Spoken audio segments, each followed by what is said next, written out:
Happy Black History Month from here in the UK. For those who don't know, yes, in the UK we do have our own Black History Month for October, and it's begun. So I just want to say Happy Black History Month to everyone.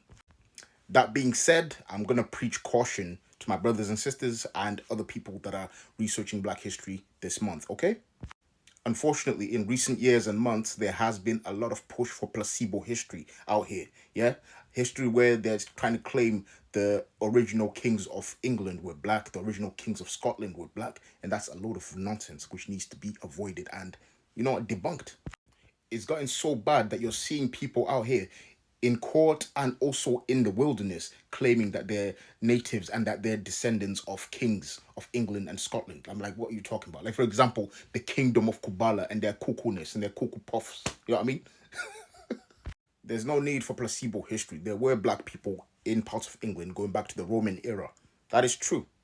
But it must be noted, many of them did not play major parts in the history of the country until later on. Yeah, we start to see high numbers of black people, for example, in the 1600s and 1700s. Black people coming from certain West African kingdoms, going to certain major universities like Lancaster University, Liverpool University, I believe Manchester as well, and also London University. That's interesting history, like what was going on, because usually when we look at African history and the interaction between Europeans and Africans, it's always negative. We don't look into the real nuance of what was going on.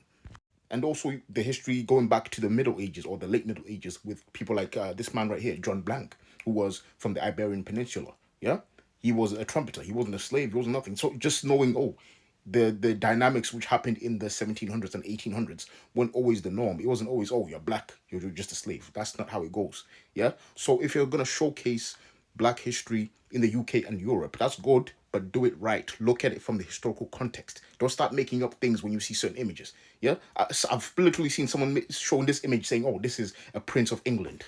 This is a trumpeter, bro. What are you talking about?" So again, happy Black History Month, but be very careful. Don't follow or encourage placebo history. Otherwise, you get what's called the Kubala tribe. We don't want no Kubala nonsense right here, okay? There was no Black Douglas clan and there was no Black Kings of Scotland. That's a load of bollocks. Get in touch with real history. That's what I say, okay? And check out my YouTube channel, Lion Clan Chief. There's a lot of history there if you're interested. Yeah.